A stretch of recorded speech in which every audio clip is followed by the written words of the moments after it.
Beautiful day at Iron Toots Gaming HQ. Kind of day where you just want to go out, touch some grass.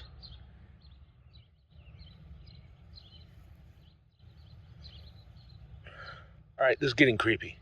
Let's play some Toy Box Wars.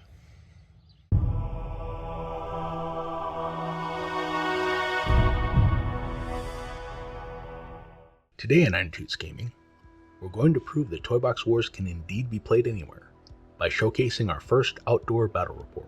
The two 1-foot tall tank bots, built in the last video, will be facing off against a war robot.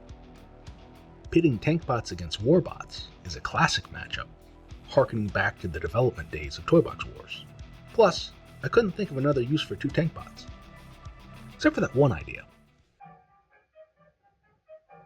Jesus, he has big knees. Who's going to want to watch some guy with two robots watch bad movies anyways? That would never catch on. The tank bots won't be facing off against this little guy. Instead, they will face off against his 2-foot tall older brother. Today's game will be played at 1 foot BDD. As this game contains a relatively small number of game pieces, we are going to use the upscaling feature found in the rulebook. Normally, the tank bots would be size category 1, being 1 foot tall game pieces in a 1 foot tall BDD game. However, this would give the tank bots 1 hit point each, making for a very short game, given the small number of game pieces involved. Toy Box Wars accounts for this issue by having the players adjust the size category of game pieces involved in smaller games. This means that this game will feature 2 1 foot tall game pieces played at size category 3, taking on 1 2 foot tall game piece treated as size category 4. All other aspects of the game will be played at 1 foot BDD. We'll round the game up to an even 600 points and make some adjustments. This means that each tank bot can now cost 300 points. To give them an extra edge against their larger opponent, we'll give them the tank busting advantage on their main cannon and bring the points cost back down by applying the self-damaging disadvantage. The self-damaging disadvantage can be as dangerous to its user as it is to its target. Anytime a 1 is rolled when attacking with a self-damaging weapon, that 1 is then re-rolled as an attack against the attacker. If we want to rationalize this change in game, we can claim that the tank bots are loaded with heavier tank busting shells. They are designed to damage larger targets, but stress the frame of the tank bot when fired. Having worked out our points cost, we can now select our scenario. Today, we will be playing End Zone Fight from the rulebook. Each army deploys in their own deployment zone, with the goal to make it across the no man's land of the battlefield into their opponent's deployment zone. At the end of the game, count up the points value of all game pieces which successfully ended the game in their opponent's zone. The side with the highest value is the winner. One zone will be between this tree and my wife's garden. The other zone will be between this mulberry tree barrier and the fence for our dogs. With our scenario selected, it's time to place our game pieces and start the game.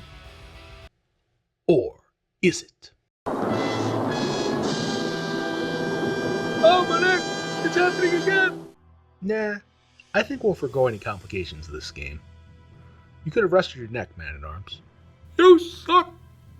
Tank bots will deploy in Deployment Zone 1, taking whatever cover they can find. The Warbot sets up in the center of Deployment Zone 2, forgoing cover, trusting in its superior size and extra armor. With that, we roll initiative, and the tank bots get the first turn. The khaki tank bot goes first, and chooses to make a move action, followed by a standard action. It fires both its missile pod and its main cannon, but fails to do damage with any of its ordnance. The Warbot wins the next initiative. It also chooses to make a move action and an attack action. Both artillery rocket pod attacks scatter off target, but the autocannon hits the khaki tank bot for 3 points of damage. The olive drab tank bot goes next, and chooses to remain in cover. It also fires its missile array, doing no damage, but the main cannon takes 2 points off of the Warbot's hit point total. With that, turn 1 ends. At the start of turn 2, Warbot wins the initiative. It chooses to move and then make an advance move, using its autocannon to strip 2 more points off the khaki tank bot. The khaki tank bot is becoming heavily damaged. It chooses to double move, hoping to gain the protection of the city in front of it. The olive drab tank bot chooses to remain in cover, guarding the objective. For the 3rd time in a row, The missiles do no damage. There must be something wrong with those fins. I told you not to say anything about the fins! It fires its main cannon, doing 2 points of damage to the war robot. The attack does roll a 1, but the tank bot shrugs off this self-inflicted damage. With that, the second turn ends. At the beginning of turn 3, the tank bots win the initiative and activate the khaki tank bot. The khaki bot double moves into the city, seeking protection from the war robot. The war robot wins the next initiative and charges over to the city, deciding to introduce the smaller bot to its mechanical claw.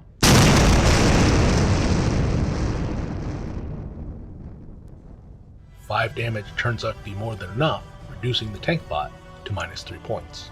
The olive drab tank bot, seeking vengeance for its fallen comrade, makes an advance move and fires its main cannon.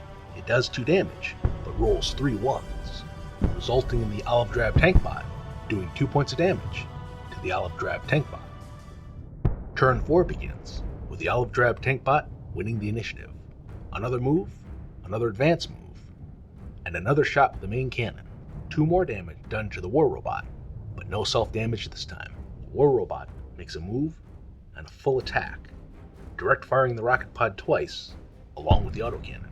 All that firepower results in only 2 points of damage. Disappointing indeed. The olive drab tank bot wins the initiative again, this time double moving to gain cover from the power plant from the normally devastating firepower of the war robot. The war robot takes a standard move action, reaching the tank bot's deployment zone. It's in the opposing deployment zone, but must survive to the end of the game to score victory points. It turns its autocannon on the last surviving tank bot, and despite making its cover save, the tank bot still takes 3 damage. The tank bot is out of range to direct fire the rocket pod, so 2 indirect shots it is. The first rocket pod shot scatters into the power plant, giving the olive drab tank bot a cover save, which it makes. The war robot needs 6s, and ends up rolling no damage. The second rocket pod shot scatters outside of the power plant, giving the olive drab tank bot no cover. The war robot needs 5s. It rolls 1, 2 3s, 4, and 1 5, just enough to take out the last tank bot.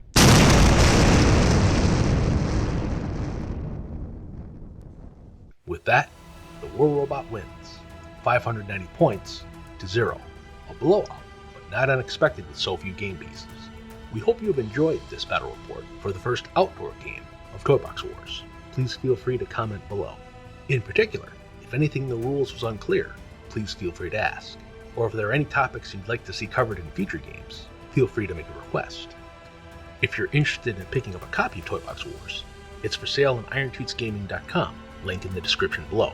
As you can see, Toy Box Wars offers you the freedom to play what you want, how you want, and in particular, where you want. Thank you for joining us, and never stop playing.